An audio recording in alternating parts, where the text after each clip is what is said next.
Sir हम वीरवार शाम को मेरी शादी हो चुकी है, मेरे हस्बैंड मेरे और मेरी मम्मी मेरे पास गए थे। हम अमृतसर के लिए निकले थे, लगभग 8:30 हम मंडी से निकले और हम रास्ते में पहुंचे थे और लगभग 8:15 और 8:30 बजे मुझे मेरी सिस्टर की कॉल आती है कि ऐसी ऐसी बात हुई है, तू जहाँ भी है उधर ही रुक जा और वो दीदी की बात को पता कर और उधर जाना पड़ेगा तुझे। फिर मुझे कंफर्मेशन करनी थी, इसलिए हमने गाड़ी रोके, फोन करके सबको पता किया, तो उधर उसकी फ्रेंड्स के नंबर लेके बात की। उसके पीजी में जहाँ वो रूम में रहती थी उधर भी पता किया और उन्होंने बोला कि हाँ ये बात सच है और आप फटाफट आ जाओ, पुलिस इधर आई है और बॉडी उतारने को बोल रही है। सर जिस दिन वीरवार को उसकी डेथ हुई है उस दिन हमारे उसके साथ कॉल में कांटेक्ट नहीं हो पाया, हमने 4 बार उससे कांटेक्ट किया है, लेकिन उससे एक दिन पहले बुधवार रात को हमारी बात वीडियो कॉल पे हुई है। सर हम सबसे पहले उधर पुलिस के जो थाना है गुड़गांव सेक्टर 14 हम वहाँ पहुंचे हैं लगभग सुबह 8 बजे। जी सर हमने उधर जाके पूछा है कि सर ऐसी ऐसी बात है, तो उन्होंने बोला हाँ हम इस केस के बारे में जानते हैं। और जब हमने बॉडी के लिए पूछा तो उन्होंने कहा कि हम बॉडी ले आए, हमने बॉडी को फ्रीज कर दिया है क्योंकि बॉडी खराब हो जाती है। लेकिन जब हमने पीजी में कांटेक्ट किया है तो पीजी वालों ने बोला है कि नहीं बॉडी नहीं उतारी गई है, क्योंकि जब हमें इधर से बुलाया गया था उधर तो उधर सब फैमिली वालों की, पापा की और रिलेटिव की, सबकी हमारी बात हुई थी और ऐसा बोला गया था कि हमें ये इस बात का यकीन नहीं है, हमारी बेटी ऐसा नहीं कर सकती है, तो हमें उधर आके पहले मौके पे देखने दो कि क्या बात है, हमारा वेट किया जाए बॉडी को उतारने से पहले। फिर पुलिस ने कहा था कि ठीक है हम आपका वेट करेंगे, लेकिन जब हम थाने में गए तो उधर पुलिस वालों ने ऐसा कहा है हमें कि नहीं बॉडी को उतार दिया है। और पीजी नहीं सर हमने पीजी में और उसकी फ्रेंड्स को उस दिन ऐसा हुआ, फिर उसकी फ्रेंड्स भी जो उसकी रूममेट थी, एक फ्रेंड उसकी रूममेट नहीं थी लेकिन वो हमारे जम्मू की लड़की है, उधर रहती है, वो भी उधर पीजी में आई हुई थी, तो हमसे पूरा कांटेक्ट रखा था उन बच्चियों ने, हमें सपोर्ट कर रहे थे किसके घर वाले आ रहे हैं, लोकेशन भेजनी है, उन बच्चों ने बताया। और पीजी के मैम जो उन्होंने सबसे बात की कि लाश अभी नहीं उतारी है, हमारी सिक्योरिटी रूम के बाहर खड़ी है, रूम को लॉक लगा है और चाबी जो है पुलिस वालों के पास। जी सर बिल्कुल ऐसा ही हुआ। फिर हमने उधर 2-3 सिविल मेंबर जो काम कर रहे थे उसी थाने के अलग रूम में उधर जाके हमने पता किया, तो उन्होंने बोला कि इस बारे में हम तो नहीं कुछ बता सकते, लेकिन एक सर है 2-3 बिल्डिंग छोड़ के आप आगे जाओ तो उधर जाके वो वाले सर से मिलो। फिर हम उन सर से मिले, तो उन सर का नाम था जी कुलदीन खान ASI सर। उन्होंने बताया कि हाँ आपकी बॉडी अभी तक वहीं पे है, अभी तक मैं बॉडी को नहीं लाया हूँ। उन्होंने चाबी दिखाई कि ये देखो चाबी मेरे पास है और आप जब बोलोगे मैं आपके साथ चल पड़ूंगा, आपको बॉडी दिखा दूंगा। जी सर हमारे साथ पुलिस गई, फीमेल पुलिस भी गई है और एक सिविल औरत थे जिन्होंने यूनिफॉर्म तो नहीं डाली थी लेकिन वो पुलिस के ही डिपार्टमेंट के थे। और पीजी के भी 7-8 मेंबर थे। वो जो रूममेट थी मेरी सिस्टर की वो भी वहीं पे थी और एक जो फ्रेंड मायरा नाम से उसकी जम्मू से वो भी वहीं पे थी और हम थे 5 मेंबर वहां पहुंचे हुए। हम सारे वहां पे काफी लोग इकट्ठे हुए। जी सर बिल्कुल हमने कहा कि हमारी फैमिली दूर से आ रही है, पीछे आ रही है, ये 5 मेंबर पीछे आ रहे थे, मेरे पापा, बुआ, चाचा, मामा, एक अंकल और। तो हमने कहा कि थोड़ी देर इनका इंतजार कर लिया जाए, तो उन्होंने कहा कि हमें 100 केस और भी हैंडल करने होते हैं, आप हमारा टाइम वेस्ट कर रहे हैं, तो हमें जल्दी से बताओ क्या करना है, नहीं तो हम आपको इस बॉडी को ऐसे ही छोड़ के चले जाएंगे। तो सर फिर उन्होंने पापा से बात करवाई है, उनकी बुआ जी से बात कराई है जो रास्ते में भी आ रहे थे। तो फिर इनसे बात हुई है और इन्होंने कहा है कि ठीक है अगर आप वेट नहीं कर रहे हैं तो अगर होता है तो कर लो, लेकिन अगर आप वेट नहीं करना है तो हमें पूरी उसकी क्लियर वीडियोग्राफी होनी चाहिए, फोटो होने चाहिए, ताकि हमें कोई डाउट वाली बात नहीं रहे कि हाँ इसके साथ कुछ गलत हुआ और गड़बड़ हो गई।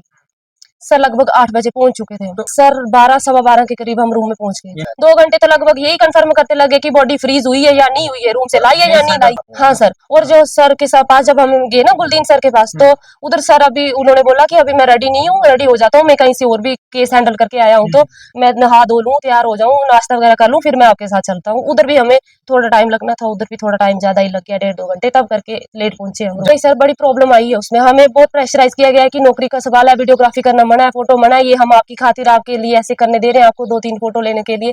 लेकिन हमें बोला कि वीडियो कॉल कर लो घर वालों को, तो वीडियो कॉल करके वो रिकॉर्डिंग नहीं मिलनी थी हमें, उसमें प्रॉब्लम आ रही थी थोड़ी वीडियो कॉल को रिकॉर्ड करने में। तो हमने जो है वैसे ही फोटोग्राफी और वीडियोग्राफी के लिए उनको रिक्वेस्ट की है, तो फिर बड़ी मुश्किल से हमें बाहर से मतलब दरवाजे से ही दूर से ही फोटो लिए हमने, लेकिन प्रॉपर बॉडी का फोटो लेने के लिए कि उसके पैर टच है, हमने जब देखा उसको पंखे से रस्सी लगी हुई थी और वो खड़ी जब दिखी, 2 बेड के बीच में थोड़ा सा डिस्टेंस है, ज्यादा डिस्टेंस भी नहीं है, 3 बेड लगे हैं उसके रूम में और जो पंखे के सेद में 2 बीच में ऐसे बेड लगे थे और उसमें वो लाश में लटकी हुई मिली।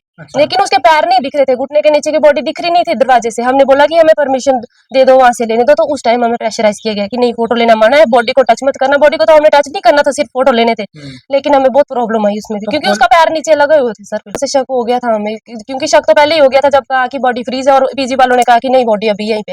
ये दो बातें मैच नहीं की, शक तो हमें तभी से हो गया था सर। सर उस टाइम मेरे लिए वो बहुत मुश्किल पल था, लेकिन मेरे को अपने पेरेंट्स को भी संभालना था। मैं जैसे बड़ी हूँ, तो बड़ी मुश्किल से मैंने फोटोग्राफी करने के लिए वीडियो कैमरा ऑन किया था, साथ में ये भी कर रही थी काम, साथ में बॉडी को भी देखा। वो लटकी हुई, 2 चादरें बंधी हुई उसको लटकी हुई है, और लेकिन उसको देख के कुछ ऐसा लग रहा नहीं था कि उसने किया था। उसके दांत भी नहीं दिख रहे थे हमें, जीभ भी जैसे वो ज्यादा लटकी हुई नहीं थी, अंदर ही थोड़ी सी फोल्ड लग रही थी, उसके दांत नहीं दिख रहे थे हमें, ऐसा लग रहा था टूटे हैं। सर एफआईआर करने में ही 3 दिन लग गए हमें। जी सर, हैंड रिटन हो रही थी, बन रही थी वो, और उसमें बोल रहे थे कि ये मिस्टेक हो गई है, इसको पेज को निकाल दो, फिर से री रिटर्न करो इसको।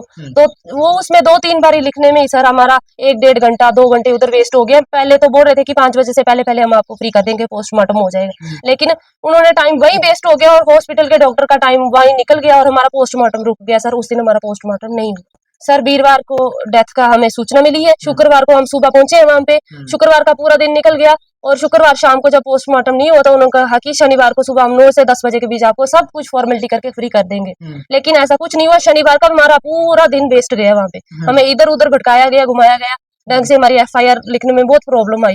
तो वो उनका कहना था कि ये सुसाइड केस है, लेकिन हमें नहीं लग रहा था, हमें तसल्ली नहीं हो रही थी इस बात की। हमने कहा कि इसकी जांच होनी चाहिए, जांच करो, पूरे सबूत कोई कुछ मिलता है ऐसा कि इसने ऐसा किया है, क्यों हुआ है, तो हम मान लेते हैं, लेकिन ऐसा कुछ भी नहीं था उधर, इसलिए बहुत ज्यादा टाइम लगा। और अगले दिन शनिवार को शाम को 6:30 बजे हमें बॉडी मिली। नहीं सर, क्योंकि हमें डाउट था, हम वेरिफिकेशन चाहते थे, इसकी इंसाफ चाहते थे कि जो सच है वो सामने है। नहीं सर, ये एक लड़की की बात नहीं है, हर लड़की की बात। अब ये एक यहाँ से लड़की गई है ना, इसके पीछे हजारों पेरेंट्स डर चुके हैं।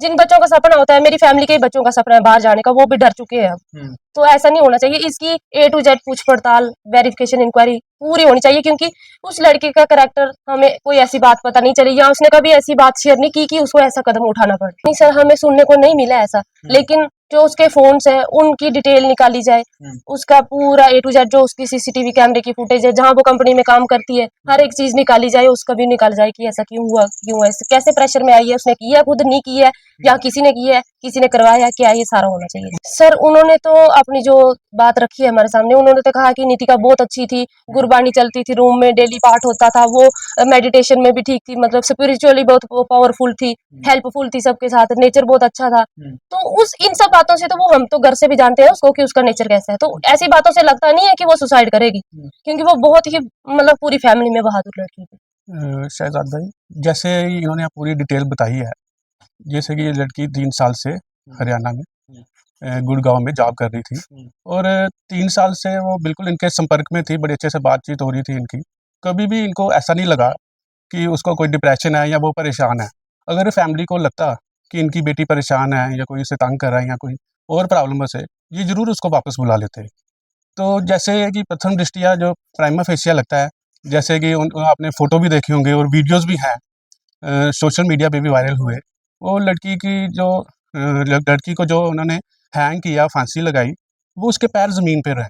अगर कोई सुसाइड करता है तो उसके पाँव ज़मीन पर नहीं होते हैं। और जैसे ये उधर गए, पुलिस ने भी बिल्कुल इनसे कोऑपरेट नहीं किया, इनको प्रेशराइज़ करने की कोशिश की कि आप मान जाएँ कि ये सुसाइड है। इनको जबकि इन्होंने ये उनके प्रेशर में नहीं आए, इन्होंने कहा कि बिल्कुल फेयर और फ्री एंड फेयर इन्वेस्टिगेशन होनी चाहिए, क्योंकि इनको शक है कि उस लड़की की सुसाइड नहीं हुआ, उसको मर्डर करके, उसको मार के और उसको हैंग किया गया।